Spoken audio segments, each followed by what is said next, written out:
Aí, dado a gravação, boa tarde de novo, né? Aqui a gente está no grupo de estudo do GPETO. O nosso grupo de estudo ele é voltado, assim, a gente fala para o direito e cultura, porque às vezes a gente fala sobre cinema, sobre arte, sobre música, né? Mas a gente tem um foco mesmo no direito e literatura.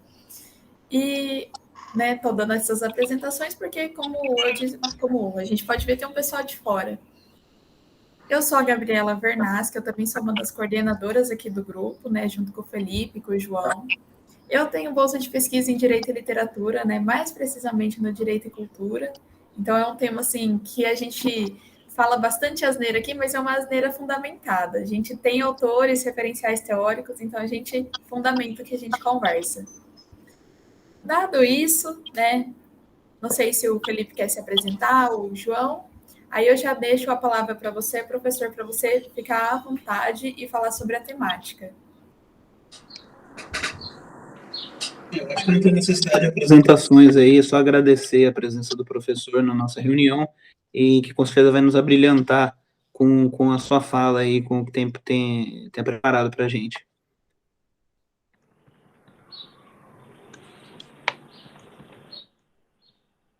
Está comigo?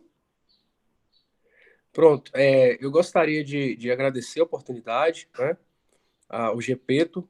Esse intercâmbio acadêmico entre grupos de pesquisas é muito interessante, ainda mais nessa questão do direito e literatura, que ainda ganhou muito espaço nos últimos anos, mas ainda é um pouco não tão bem vista pela academia tradicional. Então, eu acho que é importante quem faz pesquisa nessa área se unir, né, nesse sentido mesmo, fortalecer os laços para que o que for publicado, o que for produzido tenha um alcance maior e que no futuro nós tenhamos um reconhecimento mais interessante sobre o que significam os estudos de direito e literatura, que já tem um tempo bastante razoável já existe uma experiência mundial bastante razoável no estudo do direito e da literatura. Então, a pesquisa que eu trago hoje para vocês aqui, ela foi gestada no Sertão, que é um grupo de direito e literatura vinculado à UniFG, em Guanambi, Bahia, que é coordenado pela professora Henriette Caran e também pelo professor Guilherme Alcântara. E lá nós fazemos também essas loucuras, né, que aqui a Gabriela se referiu, né, de tentar utilizar a literatura como uma forma de desdogmatizar o direito e compreendê-lo melhor, tendo em vista a natureza universal da literatura e tudo aquilo que a gente conhece. Né? Muitas vezes a literatura, ou na maioria das vezes, discute questões jurídicas de forma mais adequada que os próprios manuais e livros, enfim. Mas o objetivo da pesquisa é estabelecer um diálogo teórico entre o Luigi Ferraioli, o justo filósofo italiano, pai do garantismo jurídico, né? Termo tão desonrado sobretudo nos últimos meses, nos noticiários aí brasileiros, e a obra Um Teto Todo Seu, da Virginia Woolf, é uma escritora inglesa que viveu até meados do século XX, né? E ela representou um marco na luta pelos direitos das mulheres, e o Ferraioli, com o garantismo, trabalha muito essa questão da atuação do direito para reduzir essa desigualdade material histórica que existe entre homens e mulheres. Então, vai mais ou menos nessa linha. É um bate-bola entre a Woolf e o Ferraioli, a Woolf na literatura e o Ferraioli no direito, para chegar em alguma conclusão aí que nós vamos ver. Então, inicialmente, eu quero falar sobre a pesquisa do direito e literatura. Eu acho fundamental nós termos em mente o panorama que se estabelece no dia de hoje, as bases teóricas que existem para que esse estudo seja realizado. Então, o diálogo entre o direito e a literatura pode e deve funcionar como fonte de reflexão, oportunizando aí o fomento de novas e melhores práticas cotidianas, né? Principalmente a literatura cujo mote alude à crítica sociopolítica, e essa da Woolf é um caso desse, pelo seu caráter provocador, né, pelo seu caráter de incômodo, leva o leitor a pensar criticamente sobre os temas que são problematizados nas obras. No Brasil, especificamente, tem sido comum a utilização da literatura como um mero ornamento ou pano de fundo para debates essencialmente jurídicos, né? Essa não é a proposta dos estudos de vanguarda na área de direito e literatura, muito menos a dessa pesquisa, né? Pois o texto literário, tendo em vista aí a sua inerente universalidade, pode e deve assumir um papel de protagonismo nessa relação direito e literatura, ou seja, o direito não tem que se apropriar de fragmentos de obras literárias ou algo do tipo para justificar uma pesquisa jurídica, né? O pesquisador não pode fazer isso, ou não deveria. Mas no Brasil se vê um panorama em que a maioria das pesquisas em direito e literatura ainda procedem dessa forma. Os estudos que são mais relevantes sobre direito e literatura se centram em duas frentes, né? Os estudos mais sérios. Ou se usa a literatura como instrumento, né, e não um ornamento, um mero detalhe, para o fomento do progresso da pesquisa jurídica, ou se estabelece propriamente uma interlocução teórica entre a ciência jurídica e a ciência literária, né? Nessas duas dimensões, é possível aí vislumbrar uma troca efetiva que possibilita a apreensão pelo direito de questões trabalhadas em produções literárias, a ponto de o direito ser revisto, ser reanalisado, e o nosso objetivo é que ele seja menos dogmático, ele seja muito mais parecido com a literatura do que é com o direito hoje. Então, Um Teto Todo Seu, o livro da Woolf, ele é um ensaio, né, que foi escrito ali no início do século XX, um momento histórico coincidente com lutas sociais bastante expressivas, né? Inserida nesse contexto, a luta também empreendida pelo movimento feminista. Neste livro, a Woolf reflete sobre o sistemático processo de alijamento feminino das atividades socialmente relevantes, com a delimitação temporal entre os séculos XVI e XX. Então, ela vai falar de mulheres relevantes, né, que na visão dela são relevantes, historicamente relevantes, do século XVI ao século XX. Foi uma pesquisa que ela fez para construir um ensaio. Então, a partir de uma interação entre personagens importantes historicamente e outras tantas comuns, não necessariamente são pessoas importantes para a história, mas muitas personagens comuns que ela usa também como alegoria, né, que são utilizadas para evidenciar os privilégios concedidos aos homens do tempo em que ela viveu, né? E aí ela usa como o ponto de contato da obra a produção artístico-literária. Então ela vai tratar das mulheres que foram impedidas de produzir ou das mulheres que não conseguiram produzir de acordo com as suas capacidades intelectuais, em detrimento, tendo em vista as condições que eram impostas às mulheres. Então, essa é a ideia da Woolf, denunciar o processo de depreciação da mulher a partir do estudo dessa ausência de reconhecimento daquilo que a mulher produziu artisticamente, literariamente, ao longo dos séculos. Já o Ferraioli, né, que a gente pretende aqui que tenha uma interlocução com o Woolf, notabilizou-se como justo filósofo no fim do século XX, né? Então, ele surge para nós, né? Como autor jurídico mais referenciado a partir da década de 80. Isso se dá décadas após a morte da escritora inglesa. Mesmo havendo esse descompasso temporal entre eles, é possível perceber que eles, teoricamente, se complementam, né? Eles conversam entre si, pois cada um ao seu modo, ela na literatura e ele no direito, cada um ao seu modo lutou, e o Ferraioli ainda luta contra esse processo de degradação social das mulheres, né, que tem os direitos subtraídos diuturnamente desde sempre, e isso ainda acontece nos dias atuais. Então, como eu disse anteriormente, a pesquisa investiga a possibilidade de haver um diálogo importante entre o direito e a literatura no plano teórico.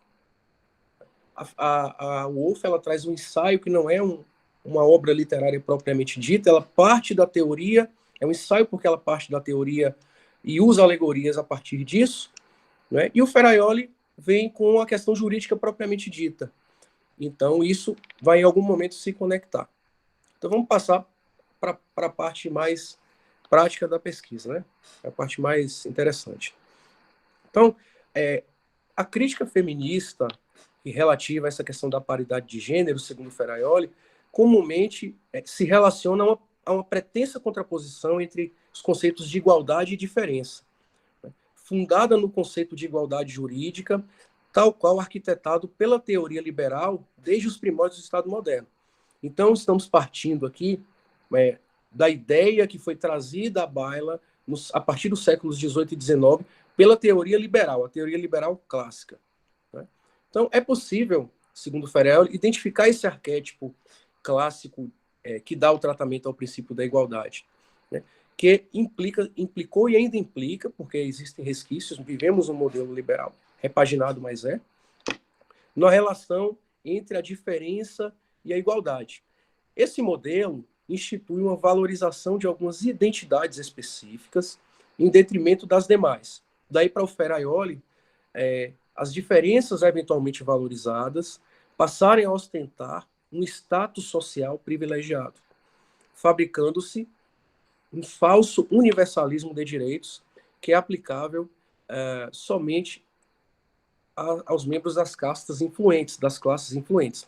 Então, o que isso quer dizer com isso é que a teoria liberal propõe uma igualdade formal que, evidentemente, só existe na prática, de fato, quando atinge aqueles membros das classes mais influentes, propriamente o homem branco, proprietário e alfabetizado. Então, a Wolff, ela sente na pele os efeitos desse modus operandi machista, né? Isso fica claro quando ela discute fundamentalmente o fato de as obras de autoria feminina não terem alcançado, via de regra, um sucesso de crítica, né? No que repercute, isso é natural, o habitual modo de vida das mulheres, sempre ou até a época dela, servil e dependente do gênero masculino, né? Que sempre foi considerado superior. A base da estrutura social é masculina. Então, segundo a Wolff, essa inferioridade intelectual das mulheres sempre foi voz corrente em relação aos homens. E isso eliminava no nascedouro, a real possibilidade de se considerar uma obra feminina aceitável, ainda que ela existisse. Esse arquétipo liberal, que é de per si discriminatório, como eu disse anteriormente, surge quando o Estado moderno sucede o Estado absolutista, né? O primeiro Estado de direito que surge, e aí essa igualdade e universalismo dos direitos consagrados nas primeiras constituições, aquelas cartas que não eram rígidas nem vinculantes como são hoje, isso tudo atendia às necessidades do homem branco e proprietário, né? Ficando as mulheres excluídas de qualquer atividade social relevante. Nesse ponto, é possível afirmar um ponto de contato entre o direito e a literatura, porque, segundo a Wolff, as mulheres sendo relegadas a atividades de cunho doméstico, relacionadas à gestão da casa, criação de filhos, etc., davam vazão, né, não por culpa delas, mas porque elas eram colocadas nessa situação, é claro, a essa perpetuação da ideia de inferioridade intelectual. Olha, as mulheres só servem para procriar, para atender aos maridos, criar os filhos e cuidar da casa. Então, a rotina da mulher sempre foi uma rotina extremamente cansativa, uma rotina de praticamente escravidão doméstica. E aí a Wolff diz que as mulheres não dispunham de um tempo qualitativo para se dedicar às atividades intelectuais. Daí, a conclusão, abre aspas, pois as mulheres permaneceram dentro de casa por milhões de anos, então, a essa altura, até as paredes estão impregnadas por sua força criativa. Isso aqui está na edição que eu usei, na página 126. Então, ela relata que, em regra, as mulheres não possuíam tempo para a escrita e, quando conseguiam, eram obrigadas a produzir de forma escondida, temendo ser flagradas por quem quer que fosse, sobretudo se fossem homens, né? E ela cita o exemplo da Jane Austen, né? Abre aspas, agradecia quando uma dobradiça rangia, o que lhe permitia esconder seu manuscrito antes que qualquer pessoa entrasse. Voltando a Ferraioli, ele, aludindo ao movimento feminista, diz que o movimento feminista contesta essa equiparação entre os gêneros em estímulo à instituição de uma igualdade fictícia que eu já abordei, né? Entretanto, essa ideia da igualdade formal, ela é um problema para o direito até os dias de hoje, porque nem sempre é possível compatibilizar a norma e o fato, né? Então, aqui é um caso claro de que a norma não se pode compatibilizar os fatos, porque toda a carga histórica, né, sociológica, enfim, cultural, que o Ocidente tem de repressão às mulheres, né? Não estou nem falando do Oriente, que aí seria mais grave ainda. Isso não se pode eliminar apenas com uma lei, né? Com instituição de premissas legais. Nós sabemos que o direito não resiste ao mundo fático, e é por isso que ele tem que se reinventar e estabelecer mecanismos de atuação no mundo fático de forma mais efetiva. Então, essa ideia da igualdade formal, né? Nessa ideia constata-se uma indesejável oposição entre igualdade e diferenças, que inequivocamente fomenta discriminações, como, por exemplo, considerar todas as pessoas iguais, partindo-se de uma perspectiva que privilegia a figura masculina, né, em detrimento de outros grupos, porque não são apenas as mulheres, né? Outros grupos minoritários também são vítimas de preconceito. As mulheres no dia de hoje, inclusive, tiveram mais avanço. Mas se nós formos falar aí, por exemplo, dos transexuais e outros grupos que sofrem uma discriminação muito mais direta e o Estado é muito menos efetivo no impedimento disso. Então, a Wolff, ela é cirúrgica a relatar que as mulheres da sua época eram atormentadas pelos fantasmas decorrentes da vida de opressão. Por mais que fosse uma coisa muito arraigada à cultura, é evidente que a saúde mental dessas mulheres não era boa, porque viviam uma vida de secundariedade e opressão permanente. Então, segundo ela, eu acho muito interessante isso, muitas mulheres talentosíssimas para escrita escreveram com ódio, né? Tristeza e indignação, não chegando ao patamar que ela considera, que a Wolff considera importante para alguém escrever bem. O patamar de tranquilidade, de mente livre e mente aberta. Então, essas mulheres lidavam o tempo inteiro com processos de repressão. E aí ela cita um exemplo, abre aspas, 1000 vezes uma pena que uma mulher que consegue escrever dessa forma, ou seja, uma mulher talentosa, cuja mente estava em harmonia com a natureza e a reflexão, tenha sido impelida à raiva e à amargura. Então, para Wolff, todo esse processo que permeia as mulheres nessa época, fazia com que elas não escrevessem da forma que poderiam escrever. Então, ela, seguindo aqui com Wolff ainda, cita, diante da prevalência desse arquétipo liberal, 2 espécies de mulheres silenciadas, né? As que alcançaram grande protagonismo em suas comunidades, mas cujas histórias não foram objeto de divulgação, ou seja, foram silenciadas porque simplesmente o que elas fizeram não foi divulgado, e as que, embora tenham conseguido produzir material artístico ou literário, o fizeram aquém de suas capacidades, eu já citei anteriormente, por terem sido fortemente afetadas pela cultura machista. Seguindo com Wolff, ela alude ainda à desconsideração quase completa por parte de escritores, intelectuais, desses fatos históricos importantes, como protagonizados por mulheres, como se eles nunca tivessem existido. Então, abre aspas, de vez em quando um indivíduo feminino é mencionado, uma Elizabeth, uma Maria, uma rainha ou uma grande dama, mas em hipótese alguma as mulheres de classe média. Então, no Teto Todo Seu, são incontáveis os trechos em que a Virginia Woolf evoca situações em que os homens diminuem a existência feminina. E aí ela associa isso, e eu concordo com ela, a um receio quanto à possível perda do domínio social. Quer dizer, toda aquela carga que vem historicamente de os homens serem os dominadores, os chefes. Quando uma mulher, isso acontece até os dias de hoje, quando uma mulher inteligente, enfim, independente, se aproxima, o machista ele tende sempre a diminuir a existência dela. Agora, se é assim hoje, imaginemos há 100, 200 anos atrás. Então, voltando ao direito, é possível dizer que essa deturpada concepção de igualdade, que foi experimentada pela Wolff e demais mulheres do seu tempo, deriva do pensamento clássico encampado por teóricos como Thomas Hobbes, e especialmente o John Locke, né? Para o Thomas Hobbes, todos são iguais porque morrem e podem ferir uns aos outros na mesma medida, um pensamento mais primário, né? Para o Locke, a igualdade decorre do fato de as pessoas ostentarem as mesmas inclinações e faculdades. Ou seja, todos já são iguais e isso basta. Nesse contexto, diz o Ferraioli, a instituição de uma posição naturalizada da mulher engendrou um grande esforço das classes dominantes, né, a fim de sustentar o projeto do homem burguês, para o qual seria fundamental reiterar a necessidade de um ambiente doméstico acolhedor. O homem que sai para trabalhar, o provedor, e volta para casa e tem que encontrar sua esposa, a casa limpa, a comida pronta, as crianças bem cuidadas e a esposa cheirosa.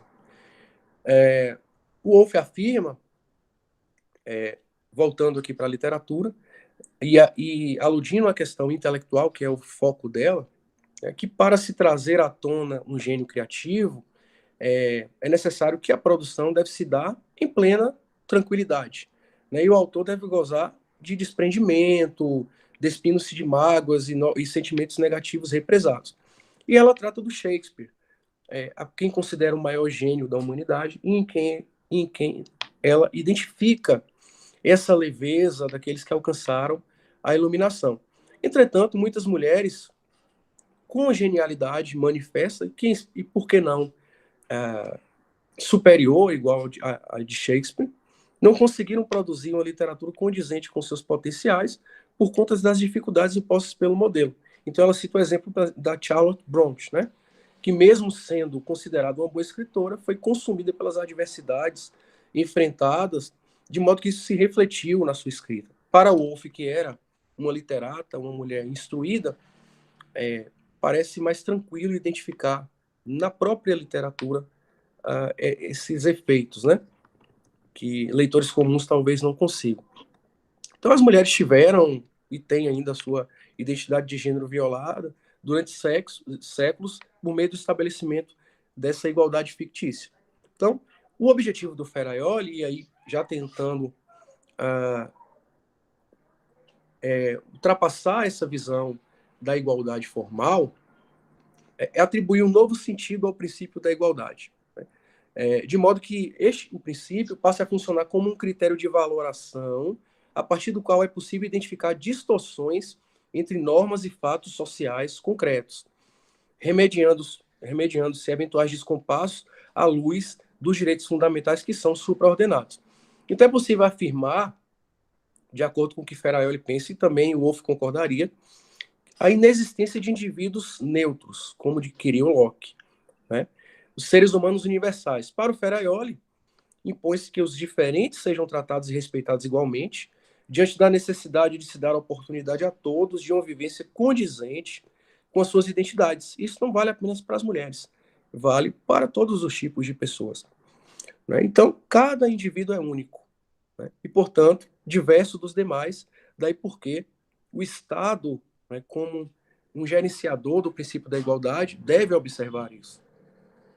A igualdade jurídica, nesse nível de pensamento, constitui aí um elo que relaciona uma classe de sujeitos à titularidade dos direitos públicos, que são os direitos fundamentais, universais.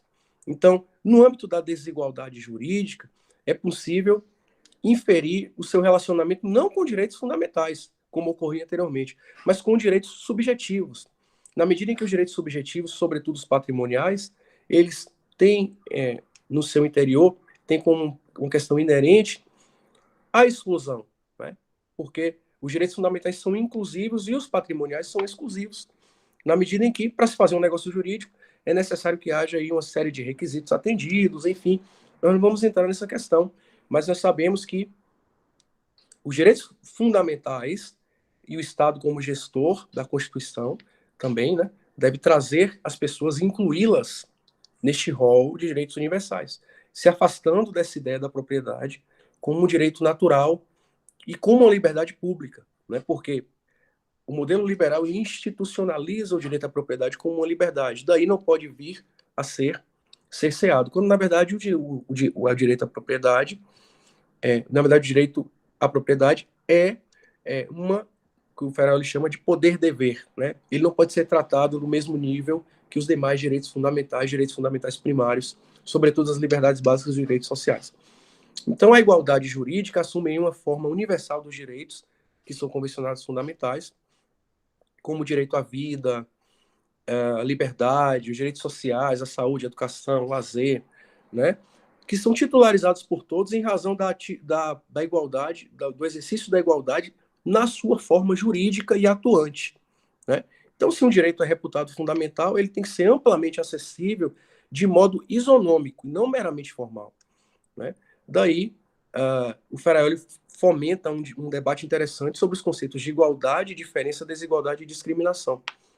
Então, na verdade, se o direito fundamental está lá, e o direito à igualdade é um corolário do Estado democrático de direito do Estado constitucional, é necessário observar como esse direito, de fato, está sendo aplicado, e se ele está sendo, de fato, um direito, ao invés de apenas uma previsão.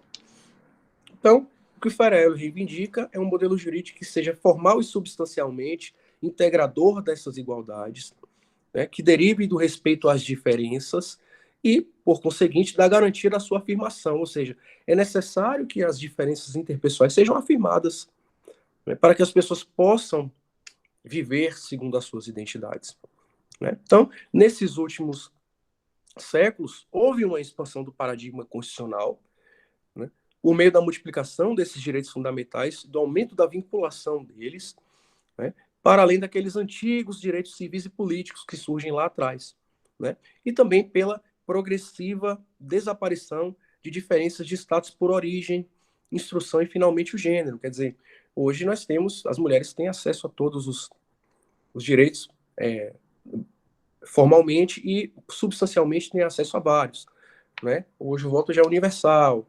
Enfim, aquelas coisas que a gente já sabe, a mulher não depende do marido, a mulher não precisa da autorização do marido para tomar um empréstimo, a mulher não precisa, pode se divorciar. Então, isso é fruto de um progresso também, um progresso social que é acompanhado pelo direito, não tão rapidamente quanto deveria, mas é.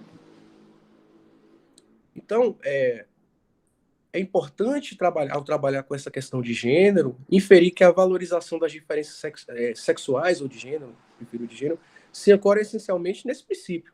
Esse é o princípio que é o ponto de partida para todos os outros.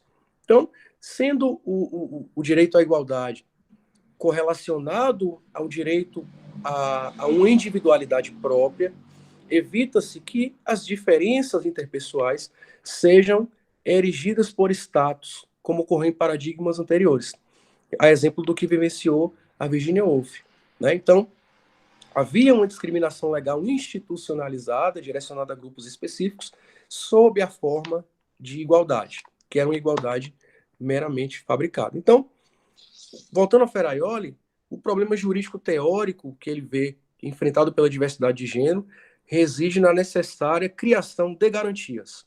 Porque o grande problema da primeira geração de direitos é que, e também hoje acontece, há o direito, mas não há a garantia, que é o instituto jurídico adequado para fazer com que o direito seja respeitado. E caso ele não seja, que seja respeitado de forma coercitiva. Então, o Ferraioli diz, para que o princípio da igualdade funcione, é necessário que que sejam criadas garantias cujo objetivo é assegurar o respeito às diferenças da questão sexual e reduzir a divergência habitualmente verificada entre norma e fato. Então, quando por exemplo, se tem o direito à saúde, que é um direito social, né? Bem, o direito está devidamente posto na Constituição, mas é necessário que haja recursos para que esse direito seja exercido. Por exemplo, o Estado, a União direcionar um percentual do PIB para gastos com saúde. Isso é uma garantia primária, é uma garantia primária de que aquele direito, de alguma maneira, vai ser cumprido, ou pelo menos deveria ser. A União é compelida a fazê-lo. E se a União não fizer, nós temos as garantias secundárias, como, por exemplo, o mandado de segurança, são recursos jurídicos que forçam o Estado a fazer aquilo que ele não vem fazendo. No âmbito da discriminação de gênero, é mais efusiva ainda a ausência de garantias no âmbito dos direitos sociais, né? E aí nós podemos falar no direito ao trabalho, de acesso à carreira no âmbito público, representação das mulheres nos parlamentos, ou seja, na vida política. Tudo isso engloba esse núcleo de direitos que, para o Ferraioli, estão, em relação às mulheres, destituídos de garantias. Então, Essa questão, inclusive, é abordada, isso é muito interessante, como ela conversa com o Faraoli aqui, a Wolff.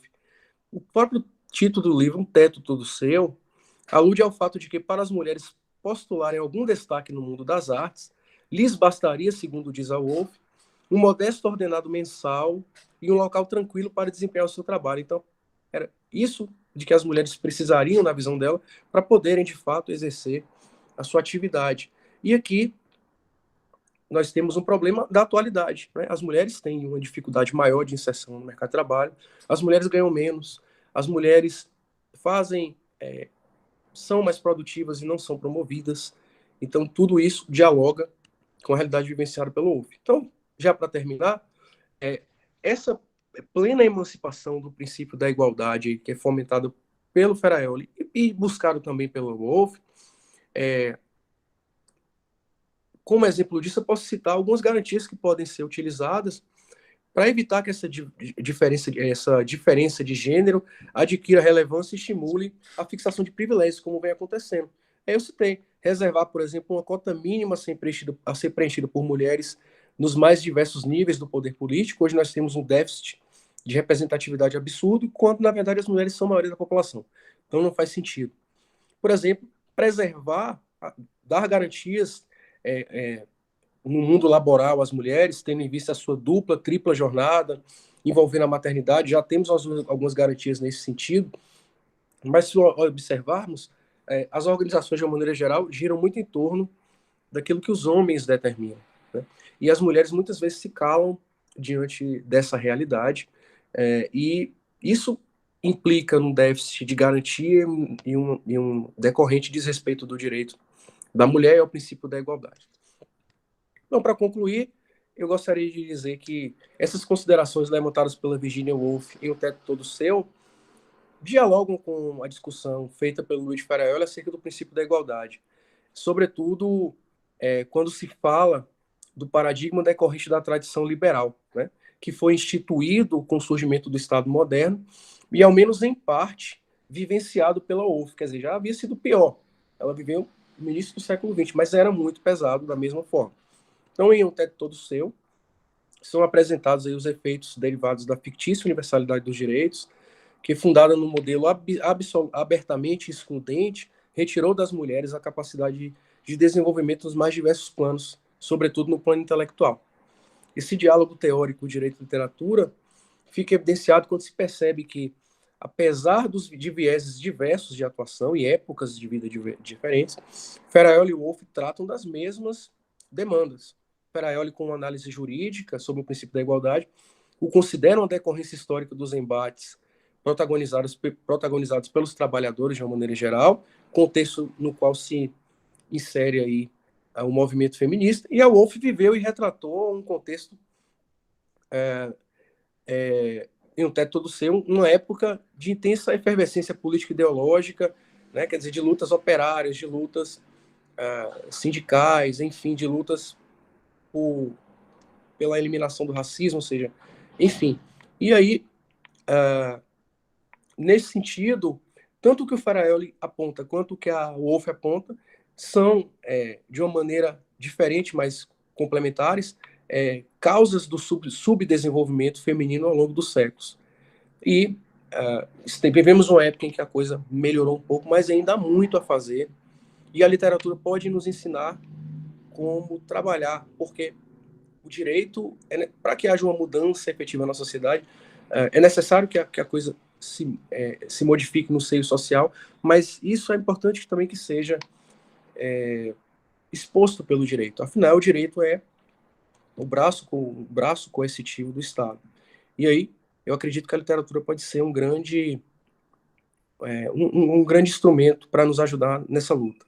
É uma pesquisa maior, né? É um trabalho que vai ser publicado na forma de ensaio, mas isso que eu tinha que passar isso que eu queria passar para vocês.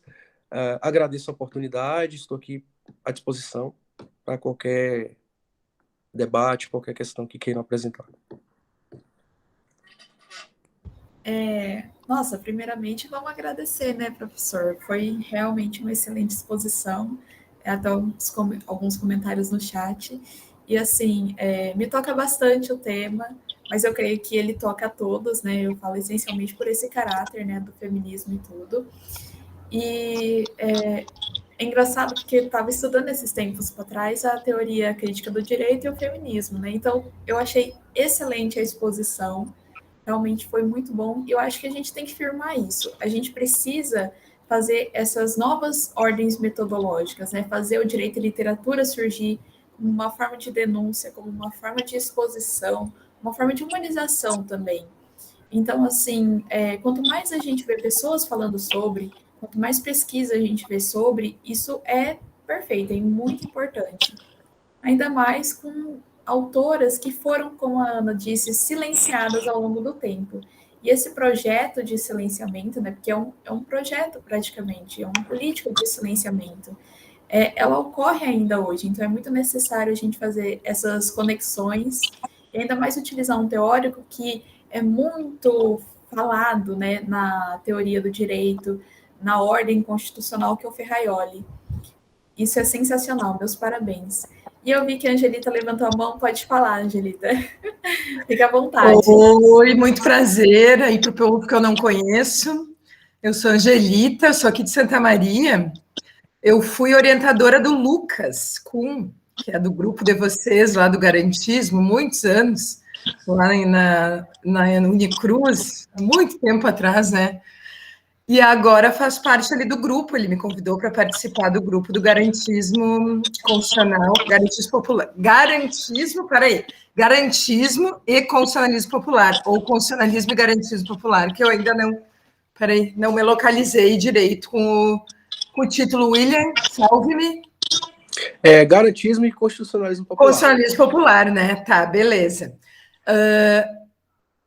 Quando eu vi o William, enfim, colocar aquele cartaz lá falando que ia falar de garantismo e entrelaçar com a literatura, eu fiquei louca para assistir, exatamente pelo fato, pena que eu tive que assistir uma parte no carro e outra parte em casa, fui buscar meu filhote na escola, mas tem um grupo aqui em Santa Maria, tu deve conhecer, William, eu vou te mandar aqui o link, que é da Ângela, que não é FSM, da Ângela...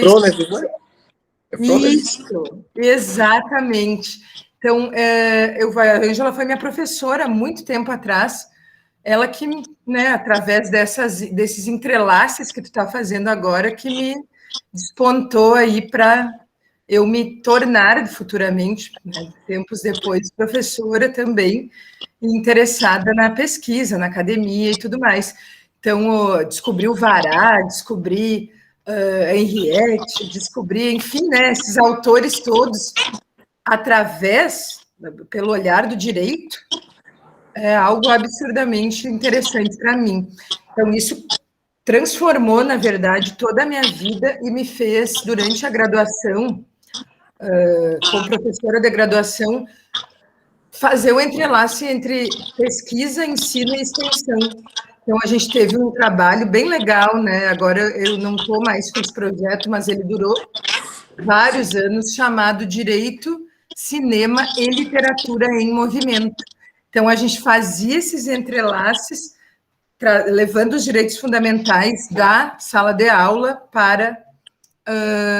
era para várias escolas na época, né? Para a comunidade. Então, a gente ali de Cruz Alta, daquela universidade que fica lá no meio da lavoura, né, no meio de uma zona bem rural, tinha muitos alunos, né, como o próprio Lucas. O Lucas era de Tupã, ele era meu bolsista nessa época, então tinham várias cidadezinhas ali ao redor e a gente andava de cidade em cidade, trabalhando filmes e livros, né, e falando de direitos fundamentais, fazendo esse link.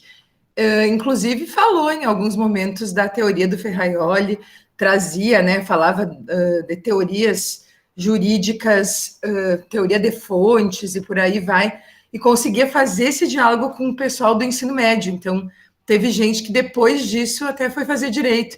Então, a importância que é esse entrelace que tu está trazendo aí, William. Fiquei apaixonada pelo teu tema. Já fica aqui um convite para palestrar aqui no Corona Jur, que agora é o projeto de extensão que a gente tem durante a pandemia, na violência doméstica, né? Na equipe da violência doméstica, porque tem tudo a ver a tua fala com esse lado aqui nosso, tá?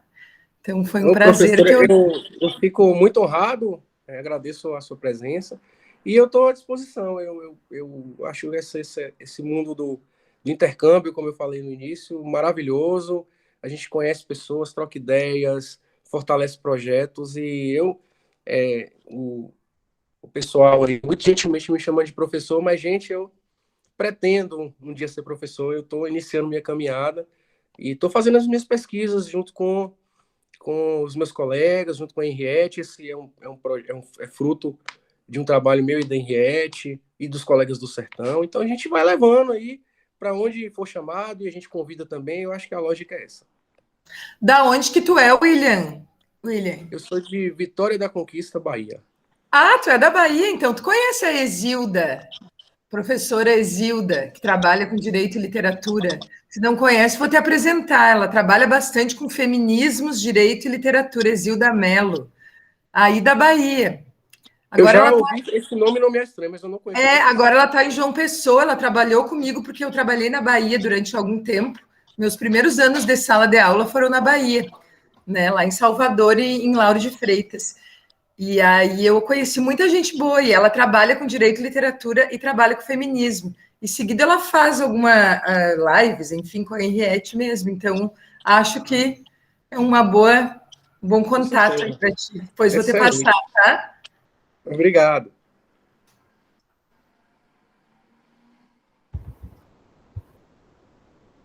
Pode falar, Felipe. Eu ia falar, mas pode fazer o comentário. Bom, né, essa é a grande vantagem da internet, né? A gente fazendo reuniões online, aí a gente é um grupo do interior de São Paulo, que também está no meio da lavoura aqui, né? Do Presidente Prudente, né? Aí a gente consegue chamar o William, que está lá no Rio Grande do Sul, e aí a gente consegue fazer contato com pessoas de várias partes do Brasil e tal, né? Então, é muito legal ver que, pelo menos, tem essa vantagem, né, que esses instrumentos da internet nos deram, né?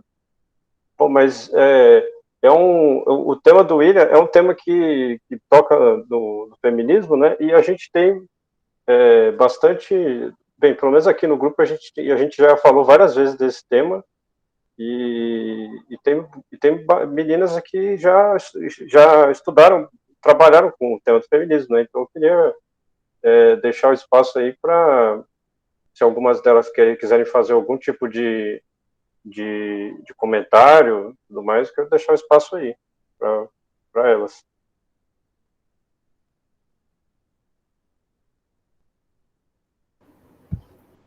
Eu acho muito importante a gente trabalhar isso, porque, igual como o William falou, assim, diariamente a gente vê as pessoas falando assim que a gente conquistou bastante direitos ao longo do tempo. Isso não só a minoria sociológica das mulheres, como também as outras minorias, né? Então, assim, claramente a gente vem conquistando e a gente vem evoluindo, e é um processo muito interessante. A única problemática, né, deste processo é que a gente não pode se limitar a essa conquista de direitos apenas na positivação. Eu acho que essa colocação foi fundamental do William, que é falar assim, para além disso, né, a gente precisa ir além. E às vezes, né, a gente pensa que não, mas o direito e literatura, ele é uma metodologia que ele vai além, né, ele mostra uma forma de humanização. E eu acho que isso é espetacular. A gente precisa de meios de concretização, né, de materialização dessas garantias que foram conquistadas. A gente precisa disso. Então, fazer essas associações, fazer pesquisa, ir a campo, né, fazer pesquisa de campo, fazer os projetos, precisa se envolver na prática. E eu acho que, assim, a teoria feminista, ela me toca bastante, não só pelo fato do feminismo em si, né, da questão do gênero, mas porque na teoria feminista a gente tenta combater uma dominação, né? No caso, a dominação de gênero. E o Bourdieu, que é um teórico sensacional, ele fala sobre isso, né? Ele vai falar sobre a dominação masculina, sobre a dominação de capitais culturais, capitais econômicos, mas quando ele fala sobre a dominação masculina, é sensacional, porque ele fala assim que a gente precisa fazer uma ruptura com as estruturas. Essa frase é sensacional. E a gente precisa mesmo, porque a estrutura jurídica que a gente está inserido, às vezes, ela condiciona a gente, né, a pensar que temos todas as garantias, quando, na verdade, nós não temos todas elas ainda. E quando o William colocou sobre um teto todo seu da Virginia Woolf, meu coração, ele praticamente, né, se estatelou, porque realmente é sensacional e é uma obra que versa muito, não só com as mulheres, mas com todas as pessoas, por causa do seu mecanismo de compreensão.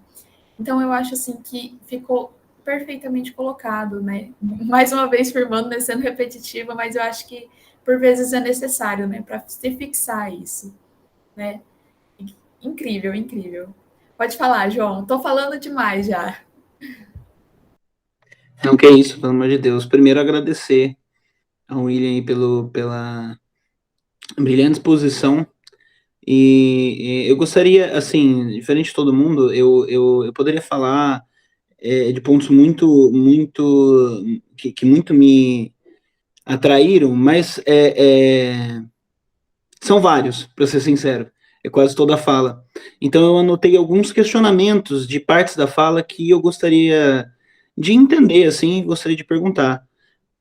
A primeira coisa é sobre a questão da isonomia formal, que o senhor falou muito durante toda essa questão que está institucionalizada, ela é parte fundante do constitucionalismo moderno, essa categoria do sujeito de direito, né?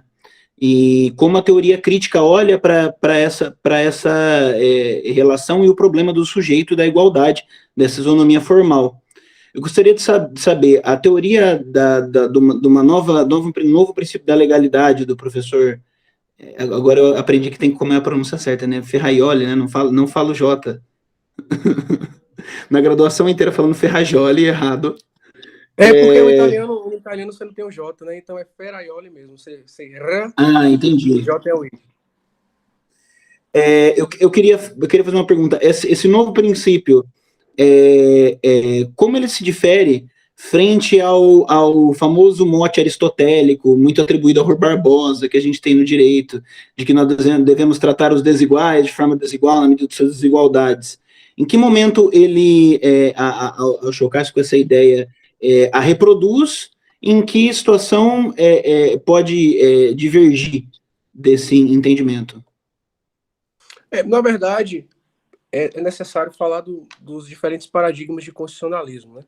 Porque essa ideia do velho princípio da igualdade, do velho princípio da legalidade, vem da primeira formação do Estado de Direito, ali no século XVIII, com as revoluções liberais. Aquela estrutura em que nós tínhamos as cartas de direitos, as primeiras constituições, e nós tínhamos uma teoria tripartite do Montesquieu que, na verdade,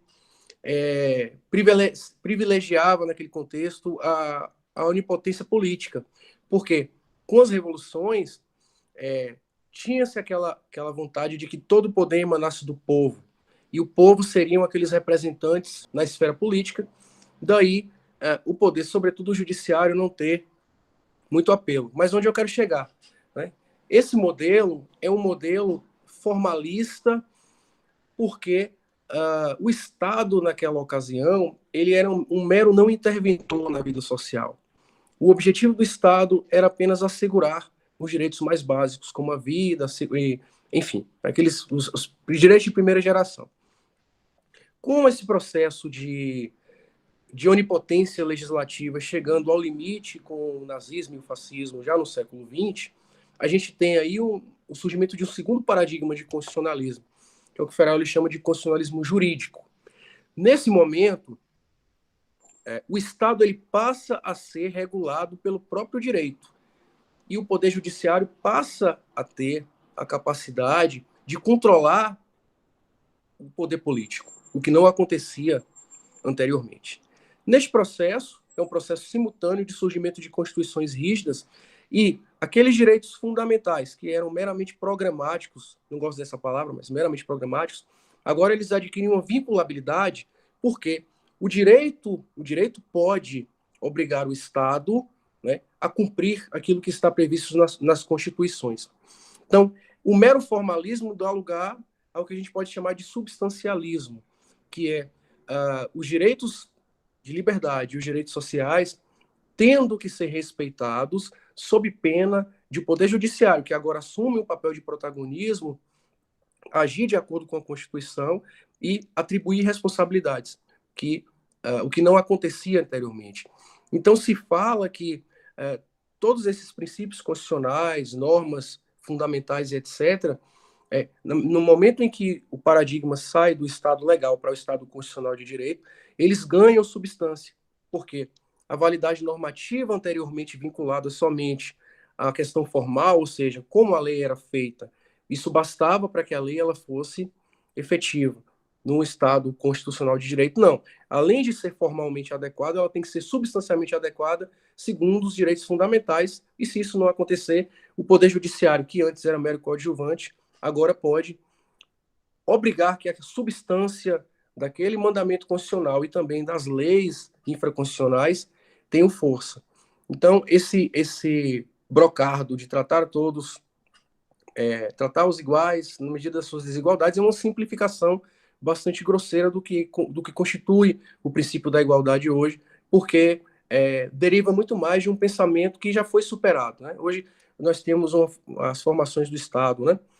Com base no Estado constitucional, constituições rígidas, direitos fundamentais supremos, né? Garantias constitucionais que não existiam durante o primeiro Estado liberal. Então foi um processo de aprimoramento e nós estamos tentando aprimorar o Estado constitucional, que mesmo com essa substancialização, né, em muitos países, ou na maioria deles, deixa a desejar no cumprimento aí dos comandos constitucionais. Eu não sei se eu consegui explicar, mas você... Perfeitamente. É que, assim, inclusive, enganchou para mim a próxima pergunta, que era uma dúvida mesmo desse sistema, que já visto, então, tudo o que você acabou de explicar.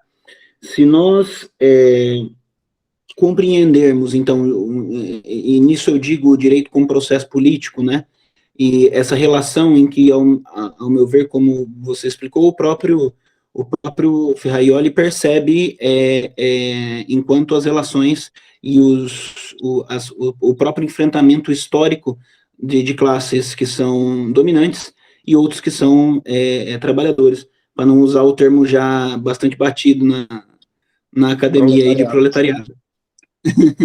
Na verdade, o Ferraioli ele atribui essa mudança paradigmática também a essas lutas, né? Então ele diz que, e de fato ele tem razão, né? Esse processo ele não foi dado, né? Aí mais um clichê, direitos não são dados, são conquistados, enfim, mas é verdade. Uhum. Quer dizer, essas mudanças paradigmáticas, quer dizer, o poder político ele foi compelido a entregar o poder político a dividir um pouco mais, porque da forma que estava não dava, quer dizer, depois da Segunda Guerra, com milhões e milhões de mortos, com o Hitler ascendendo de forma absolutamente legal, ou seja, até onde nós vamos parar só com o poder político, quer dizer, a representação popular. A representação popular também merece um limite para que ela não imploda a própria democracia. Então, olhar que é uma decorrência histórica das lutas e também das tragédias. Mas, calma, eu só estava fazendo uma introdução para dizer, em termos de teoria do direito e aquilo que é mais primordial, assim, para nós entendermos alguns processos, principalmente quanto todos eles, né, a gênese do Estado, e principalmente as novas teorias quando se fala de Estado de Direito e todo esse processo, os paradigmas constitucionais, como o senhor disse. Mesmo que ainda seja revisitado e muito mascarado, muito ainda se fala hoje dentro da academia, principalmente no âmbito do direito, em um contratualismo. Mesmo que não as roupagens da teoria revolucionária liberal, que é o iluminismo, esses primeiros pensadores que o senhor citou, mas às vezes até repaginado por outros pensadores, como John Rawls, que traz uma grande ficção. E eu achei muito legal quando o senhor disse, o direito não resiste ao mundo fático, né? Como o professor Ferraioli enfrenta essa questão da origem do Estado e esse suposto contrato onde as pessoas aceitaram deliberadamente se submeter à pobreza, à miserabilidade, ou talvez à dominação de gênero, como no caso da Virginia Woolf? O Ferraioli, ele é um pessimista antropológico. Então, assim, por exemplo, a ideia dele é a ideia de que a vida social e, por exemplo, a supraordenação dos direitos fundamentais, as constituições rígidas, esse paradigma constitucional decorre de um contratualismo, né? Mas não é um contratualismo, evidentemente, voltando aos primórdios do Estado de Direito. Mas, por exemplo, um autor com quem o Ferraioli trabalha, conversa, é o Thomas Hobbes, né? Que tinha aquela ideia do estado de natureza de guerra permanente, e a sociedade tinha que se organizar para salvar a própria vida.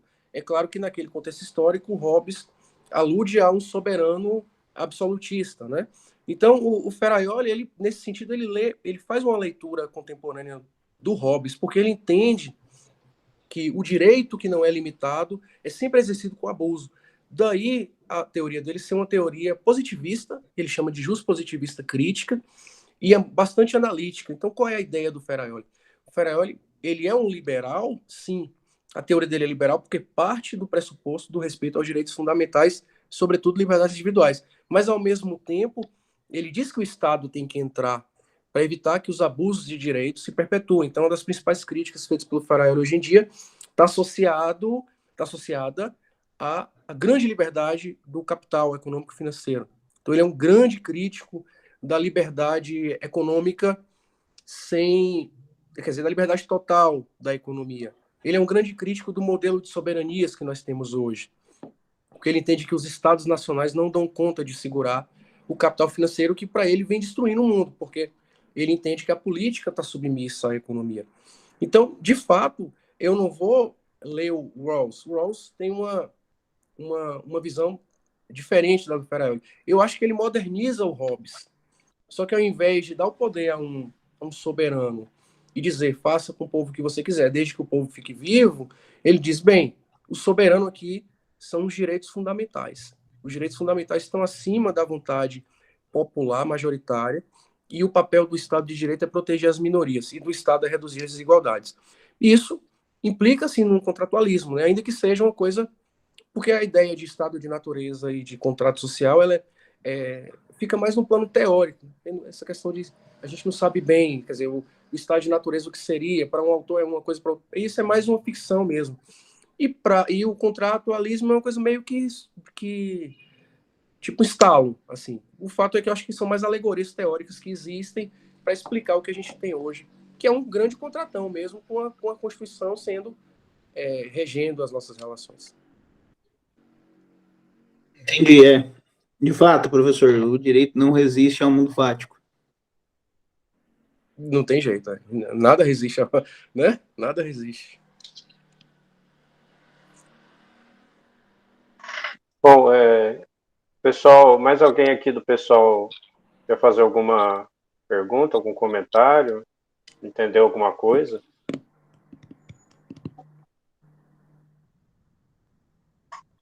Vamos ver se alguém...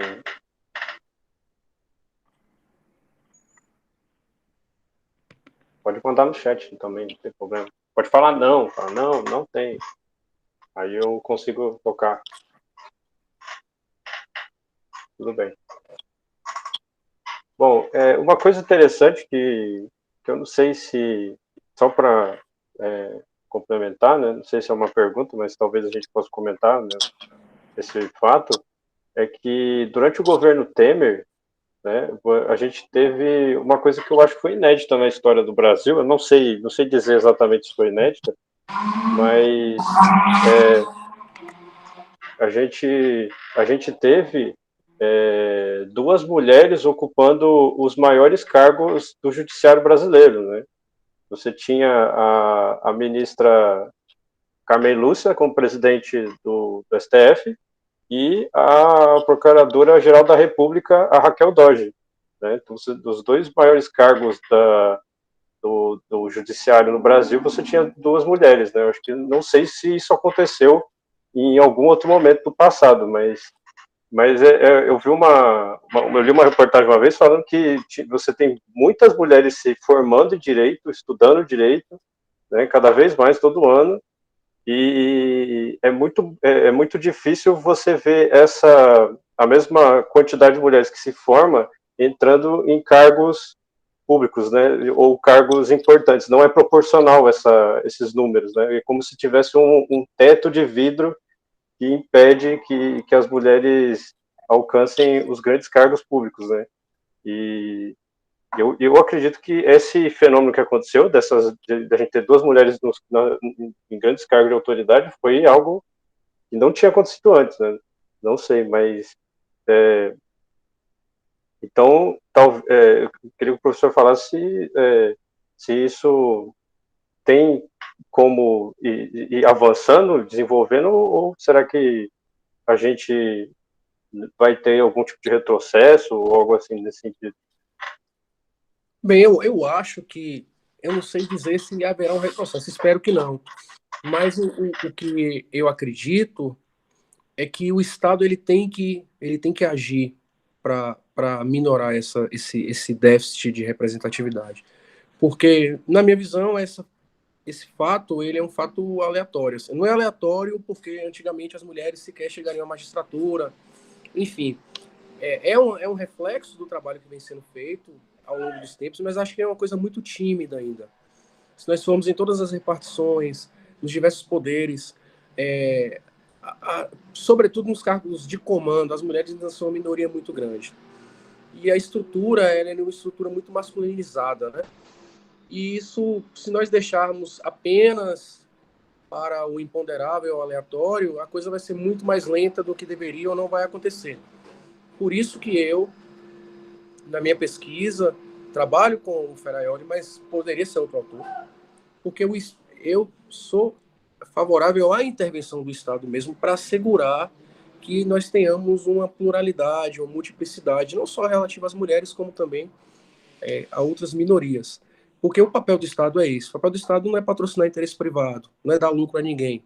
O papel do Estado é garantir que a sociedade viva da forma mais harmônica possível. Isso inclui a inclusão das mulheres, né? Dos negros, enfim, das minorias. Então, eu acho que a tendência é melhorar, porque a gente já está num patamar hoje de indignação quando a mulher é vítima de algum abuso, de alguma afronta, e o direito ele vai se adaptando também ao que acontece na sociedade. Então, mas precisa do Estado. É preciso que formemos novos políticos, pessoas com outra mentalidade, para que essas ideias também cheguem ao nosso parlamento, que os nossos juízes e juízas passem a julgar com referenciais jurisprudenciais diferentes. É um processo muito complexo, né? Sociológico, histórico, é político, mas é jurídico também. O Estado ele pode agir, pode e deve agir para reduzir essa diferença, essa disparidade.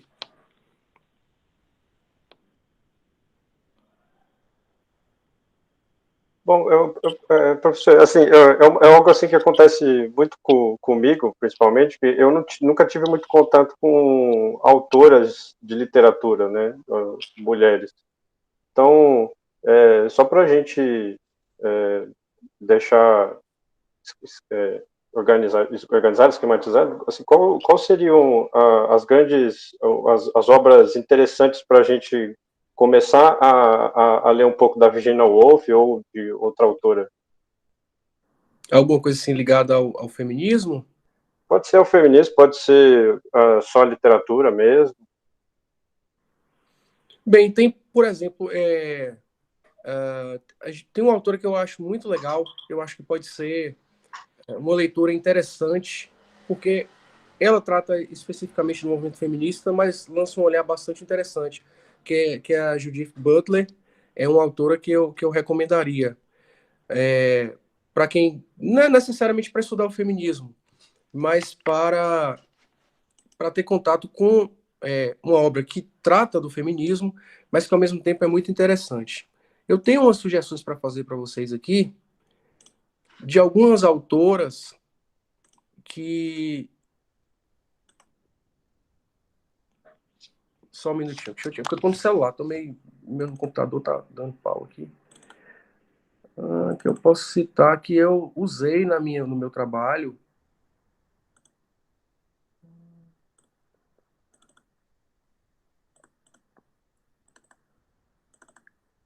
É de boa. Vocês podem... Pode... Achei aqui. Eu tô no celular, que o meu computador resolveu dar piti aqui. Beleza. Então, alguns autores interessantes. Por exemplo, tem a Martha Nussbaum, é uma autora excepcional. Tem uma autora muito interessante que trabalha com o feminismo jurídico, a Dolores Morondo Taramundi, é uma italiana.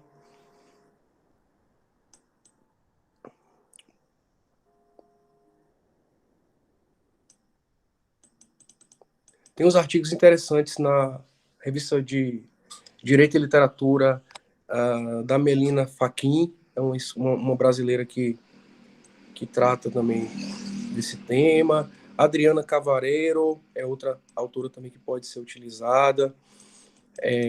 De uma maneira geral, isso. Infelizmente, o que a gente tem... literatura, a gente pode citar mulheres, a gente pode citar várias, né? A própria Clarice Lispector, que é uma das maiores escritoras, se não a maior escritora que o Brasil já viu. Me foge, né? Raquel de Queiroz, enfim, aí é uma literatura acessível, mas essas que eu citei aqui são literaturas mais voltadas para a filosofia e para o direito, de forma conectada com o feminismo. Vocês vão achar muito artigo e livros também para comprar, livros que não são caros. Para quem quer, eu também não sou um especialista em feminismo, né? Eu estudei alguma coisa pequena, mas eu acho que essas autoras aí já dão um bom começo.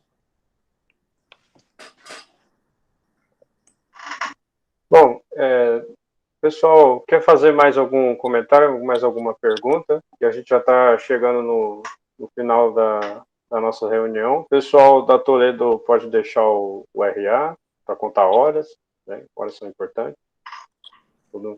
Mas se alguém não tiver mais nenhum comentário ou pergunta, a gente vai caminhar para o final. Tudo bem? Não temos?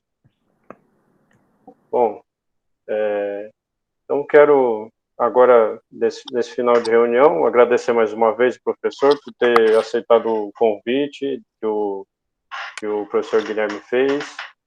Obrigado, professor, por estar aqui falando sobre o seu trabalho, que é extremamente importante, né? Não só atual, mas acho que para as próximas gerações, né? A gente ter trabalhos assim. E, bom, é isso. Semana que vem a gente não vai ter reunião, porque a gente vai ter um evento de iniciação científica na Toledo, então não tem reunião semana que vem, mas na próxima a gente volta com outro professor, né? Então, Gabi, João, vocês querem falar mais uma coisa para encerrar? Não, mas só agradecer, professor. só agradecer mesmo. Gente, eu queria agradecer, eu estou sempre à disposição. Também estou construindo minha pesquisa, sou mestrando, ou seja, ainda tenho muito caminho para seguir. E, enfim, só mesmo gratidão e dizer que eu estou aberto aí, meu Instagram está lá, eu tenho vocês, e vou tentar sempre estar presente, vendo o que vocês estão produzindo aí, a gente vai tocando esse barco juntos, viu? Foi um prazer. Vou deixar mais uma vez o link aqui do canal. Sim, me quem mande quiser dar uma olhada. O link do canal que eu vou me inscrever e vou divulgar nos grupos de pesquisa de que eu faço parte. Obrigado, professor. Vou encerrar a gravação. O pessoal da Toledo pode ficar aí um pouquinho, se der tempo. Então, eu vou lá que eu vou ver meu menino. Um abraço para vocês, viu? Obrigado.